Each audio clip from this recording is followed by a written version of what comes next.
Good day, everyone, and thank you for joining us here today at Oshode Health Fitness, health, wellness, and fitness tips and resources. Today, we will be discussing squats. Today, we will be going over squat technique, but before we get into the details of that, what we will be doing is demonstrating some perfect form squat techniques.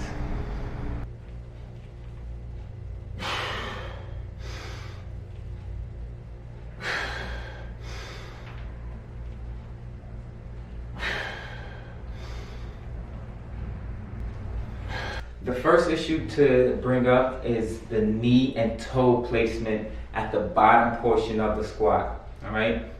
There's a lot of varying different beliefs, but for the main population, a large number of the population, we have to make sure that at the bottom of the squat, our knees are at or behind our toes. We don't want to push our knees beyond past the toe point, the line that the toe covers, and I will be demonstrating this in just a second.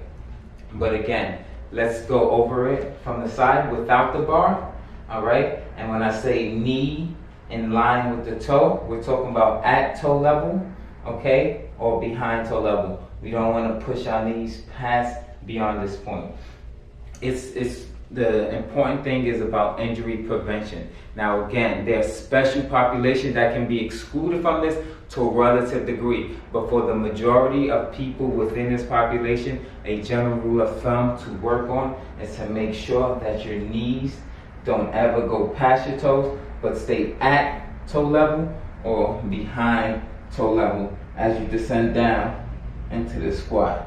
All right, so I'm going to demonstrate now with some work, and you're going to see it in a pause position, and I'm going to push you through some of the different varying ranges that you'll see the knees in alignment with the tone. All right, I want you to take note of where my toes are at, and as we come down, you can see that my knees are at toe level. All right, again, chest up, shoulders back. We'll go over more back, up, down. You don't want to come like this. You want to come here. You don't want those knees here like this. You want to back here.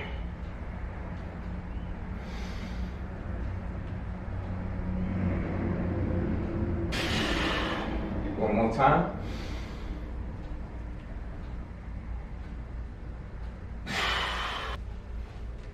Paying attention to the relationship between the knees and the toes when in the bottom position of the squat is very important as far as injury prevention. So you must acknowledge where your knee and toes are aligned and the relationship between their alignment to ensure that you're in an optimal position to prevent injuries and issues with the knees, all right? Getting in that position is not easy. You don't just go in there, and it's not about just strength alone. It's about mobility and flexibility, and that's issues with the ankles, issues with the knees, issues with the hips that can really alter proper form technique. So if you're experiencing the inability to get down and have your knees at or behind toe level, then we've got some issues at one of those three joint areas, and it needs to be addressed. The next topic we will be discussing is bar placement as well as foot placement. When we're considering positioning ourselves for the squat, the bar should lay on the top of our rear delt, also known as the back shoulder muscles, and it should be sitting at the base of the traps, just like you see here. As far as our feet placement, we want to make sure our feet are shoulder width, maybe slightly wider than shoulder width apart. With the toes, I would say a little bit pointed out. You can keep your toes pointed straight in, but it may be in your best interest to have them slightly pointed out. Now a demonstration in the back view, and here is your back view demonstration.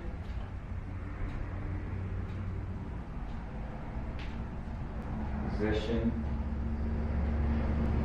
The next thing we'll be going over is the chest and shoulder preparation for the descent of the squat, okay? So what you're gonna do, you're generally gonna start in this position. Now, before you prep for the squat, you want to make sure you engage your back muscles, all right? So an exaggerated version of what you're doing is this here. That's exaggerated. Now again, that positioning is not safe for your back, but what you're doing is you're squeezing your shoulder blades together, all right? And that's going to cause your chest to lift up a little bit, and that squeezing of the shoulder blade is going to engage a lot of those back muscles, those posterior chain muscles. You want them fully engaged so that that bar can sit right into that pocket, and that you have a strong, stabilized core ready to move a lot of weight. All right? Again, start in this position, prep it, chest up, shoulders back, to force the engagement of those back muscles in a very highly active and engaged position. Next, we're discussing the hip and knee movement patterns, all right? A lot of times, people have the tendency, when you tell them to squat down, they push their knees forward. This is very dangerous, and it's no good, all right? There's no other thing. It's dangerous, it's problematic for the knees, and what you have to make sure you're doing is the hips and knees bend together. So what I tend to teach people initially, so that they get used to moving the hips, not just pushing the knees forward, is to push the hips back and then descend down, all right? So again, they are supposed to go simultaneously bend, but at the same time, a lot of people, they will automatically go into knee flexion. All right, so we want to make sure we do is first push the hips back. All right, and again, you can push the hips back. As you push the hips back, the knees have no choice but to bend. All right, and that's what we want to do. We're not doing this, we're doing this. This is how the squat movement should always start. Hips and knees move together. Next up is the proper depth. Now, there's a lot of school of thoughts, but at the end of the day, when we are squatting to promote and prioritize our health and wellness, mobility and flexibility is a huge aspect of this. And this is why proper depth is always going to be at when your knees and hips align, or below, or your hips drop below the knee level, all right? So I'm going to demonstrate in a second. But again, when we talk about proper depth for the squat, you want your knees and hips to be parallel to one another.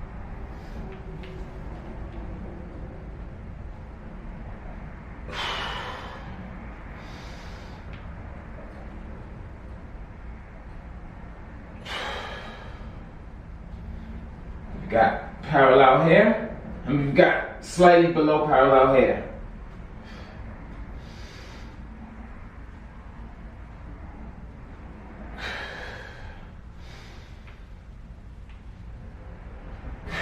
As far as breathing technique is concerned when squatting, I always teach in through your nose, out through your mouth. Now, again, no matter what the breathing technique is during exercise, you want to inhale in through your nose, exhale out through your mouth.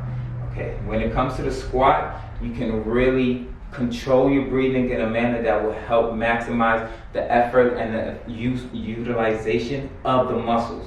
All right, so I teach inhale on the way down, exhale on the way up. All right, now again, a lot of times people I teach you inhale from right here and you exhale from right here. So inhale, feel that, narrow that windpipe, force that air out. That's how to really utilize the muscle of your abdominal wall, your obliques, and all of those muscles working in unison against the weight that you're going to be working against is going to help maximize the effort of your squat. It's going to maximize the effort of your entire body, and it's going to help improve your overall strength. What I'm going to make sure I do is make sure that you can hear my inhale and my exhale.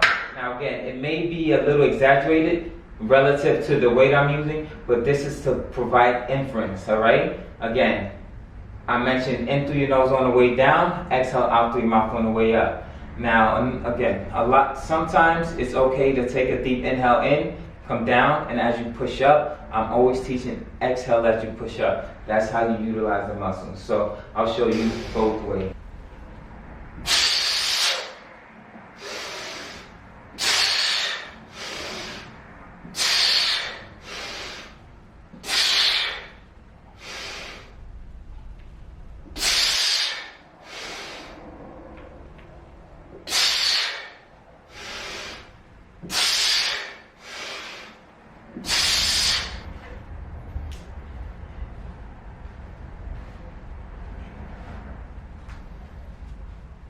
These squat principles can be applied to form squats regardless of the weight, whether it's lightweight or heavyweight.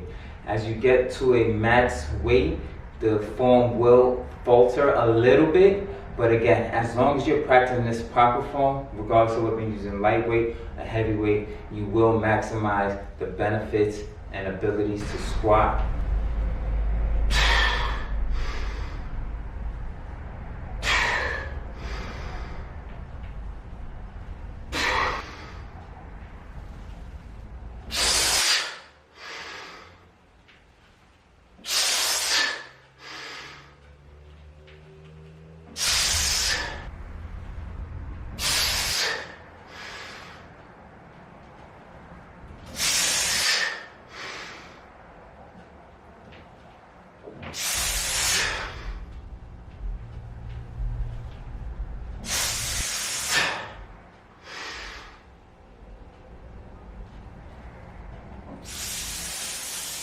For an overview of what we covered today, we talked about squat technique and applying perfect form to your squat.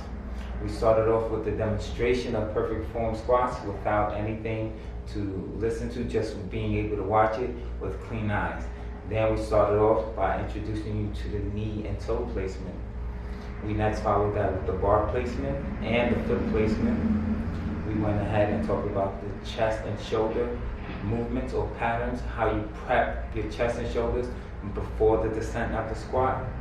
We talked about the movement patterns of the hips and the knees, all right? As you descend down into squat, hips and knees are very important. Those movement patterns, making sure you know what you're doing and how you're moving them as soon as you start your descent integral. All right, we talked over the proper depth for the squat.